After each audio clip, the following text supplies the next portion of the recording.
After months of promotion and multiple singles, what is bound to be the biggest selling album of the year is finally here. But is it actually any good? My review of Lover by Taylor Swift is coming up next on Track by Track. Hey everybody, my name's Kyle and this is Track by Track, music reviews, news, and commentary. Thanks for tuning in today, and if this is your first time here, please take a second to click subscribe so that you won't miss future reviews and more. If you've watched any of my other videos where I've talked about Taylor Swift, you know that I'm not a quote-unquote fan. It's not that I don't like her music. On the contrary, I think her music is fine. She's just not one of my favorite artists. What I've complained about is how she markets herself, how I feel like she overly exploits her fans to get them to spend more and more money on her product. Because I feel like the product Taylor Swift has now overshadowed the artist Taylor Swift. And I think that's a shame because I think she does make some solid music. In particular, I thought Red and 1989 were really strong albums. Now, my personal taste in music doesn't usually lean toward country, so while I know others who think Speak Now was her best album, I'm in no way going to argue against it. On the other end of the spectrum, though, Reputation was an album that didn't resonate for me either. And I get the impression that I wasn't alone. I've seen a lot of negative reactions to that album, or at least less than favorable ones. So to be honest, I don't go into any new Taylor Swift album with any major expectations, high or low. So, as annoyed as I was by Swift's marketing of her latest release, I certainly don't let those feelings color my impression of the music itself. Regardless, it may surprise you to hear that the album Lover made a really strong first impression on me. My first listen through the album, I was constantly taken aback by how strong I thought the new songs were. So much so that in fact I wondered if this could end up being a 2019 top 10 contender. But upon repeat listens, I found that the music quickly began to reveal its cracks and imperfections. And of course, all of that is amplified by the sheer weight of this album. At 18 tracks, Lover is a bit of an endurance test by pop music standards. It's about 50% longer than it needs to be. I think the whole listening experience would be better served if it were whittled down to a dozen tracks. As it stands, you definitely start to feel some repetitiveness in the songwriting and production that might be less noticeable with fewer tracks to compare with each other. After all, there's no doubt Taylor Swift has her formulas for songwriting, but you don't tend to label the songs as formulaic unless repetition makes it obvious. And that's the risk you take when you produce an 18-song album. Don't get me wrong, though. I don't think that all pop music has to be high art. I don't think that all of the album Lover needs or wants to be taken all that seriously. To that end, the lighter mood on so many of the new songs is a welcome shift from her last album. And oddly, I find that some of the songs that have been received less favorably in other reviews are the ones that worked well for me. Take the opening track, for example. I Forgot That You Existed definitely toes the line of being, shall we say, obnoxious. But as a simple pop music kiss-off song, I think it actually works well. Even more so if you can separate the artist from the song. If you project Swift's larger-than-life persona too strongly onto any of her songs, almost all of them would collapse under the weight. That's certainly true for The Man.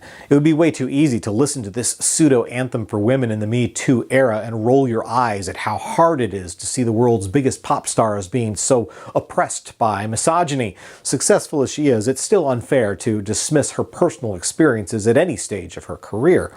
Now, that's not to say that with The Man, I think Taylor Swift has crafted an anthem for our times. I don't think the song lands with the impact she intended, but it still works as a minor synth-pop jam. And speaking of pop jams, I have to say that the lead single from this album seems to hold up better over time than I expected.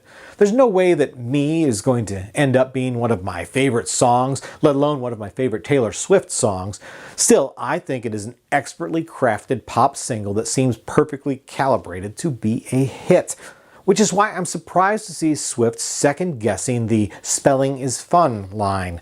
The album version of the track removes the lyric, which I'm sure some listeners cringed at originally, and I get that, but I wish Swift had stood her ground with it. Corny as it was, I think it was perfectly in character within the song itself. But the best song on Lover for me is the tender and emotional Soon You'll Get Better. This song is Swift at her absolute best as a songwriter. Even though the song is a very personal one for her and is inspired by her own mother's health struggles, Swift manages to craft the lyrics into a general enough narrative that it would be easy for anyone to project their personal struggle upon the song. That's a feat that only the most gifted of songwriters are often able to pull off, so I think applause here is well deserved. It's also great to hear the Dixie Chicks again, even if it is just on backing vocals. As songwriting goes, though, I think Taylor Swift has always been a bit of a mixed bag. First and foremost, I think she is very talented when it comes to writing hit songs. But hit songs are not necessarily good songs or original songs. For me, the song The Archer is a perfect example. The most winning line in the song, and maybe one of the best on the album, is the lyric, "I never grew up, it's getting so old." I mean, when you think about it, Swift truly was a child star, so there's a lot of baggage to unpack in those 8 words. But it's almost a tragedy to see such a profound sentiment surrounded by so many cliche lyrics and concepts. We've seen the hunter versus the prey motif explored countless times in music, and Swift's substitution of the word archer brings nothing new to the concept. To make matters worse, we get lines like, "I cut off my nose to spite my face," or the tired old, "all the king's horses and all the king's men." For me, this was one of the most unoriginal and cringe-inducing songs on the album, which I'm well aware is a minority opinion. People seem to love this song. Why? You've heard it all before. And maybe that's it. You've heard it all before, and familiarity breeds affection. Later on the album, we get Death by a Thousand Cuts, which once again takes an age-old cliche and builds a song around it. And while I don't find this song as obnoxiously unoriginal as The Archer, it still manages to be one of Lover's most forgettable tracks, both lyrically and melodically. Speaking of originality, I think some comment is necessary on the production on Lover. From start to finish, there's no denying this is an extremely well-crafted effort, but it also often feels like it's trying to fit into the sonic soundscape that's been pioneered in recent years by acts like Lorde or Halsey, not to mention Lana Del Rey and Billie Eilish. Songs like Miss Americana and The Heartbreak Prince and London Boy are decent enough tracks, but I think they ape other artists' sounds so much that Swift's own personality almost gets lost as a result. The final song that I want to touch on briefly is another one of the big singles from the album. You Need to Calm Down made a big splash in the promotional run-up to the release of the album with its topical lyrics and its "is it or isn't it queerbaiting" message. The music video took home top prize at the MTV Video Music Awards, and Swift used her acceptance speech as an opportunity to promote the Equality Act. Now, personally, I'm fine with all of that. I'm fine with the song on its own, and I'm not bothered by Swift's growing presence as a pop culture political influencer. The problem is, this really isn't actually a very good song. It's very much an of-the-moment anthem. Every reference in the lyrics was practically outdated before the album even dropped, and there's no way this song holds up even a year from now. I wouldn't be surprised if it disappears from Swift's live shows when her next album comes out. Now don't get me wrong, You Need to Calm Down is an impactful track here and now in mid-2019. To that end, it works great as a single. But as an album track, as part of the Lover song cycle, I think it derails things. I mean, I don't know what else to say. It's disposable. Use once and throw away. I approve of it as a single, but I wish it wasn't on the album. As with any artist, though, there's always going to be a core fan base that are going to be all in no matter what.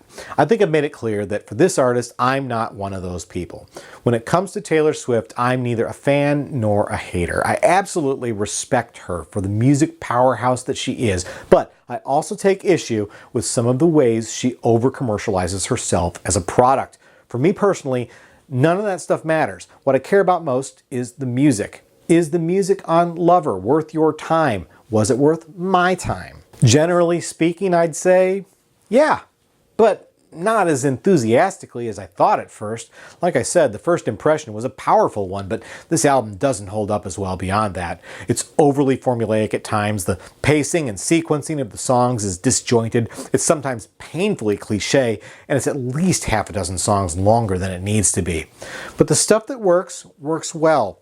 And with Soon You'll Get Better, Taylor Swift has delivered what may be one of her most enduring songs ever, but certainly not her most enduring album.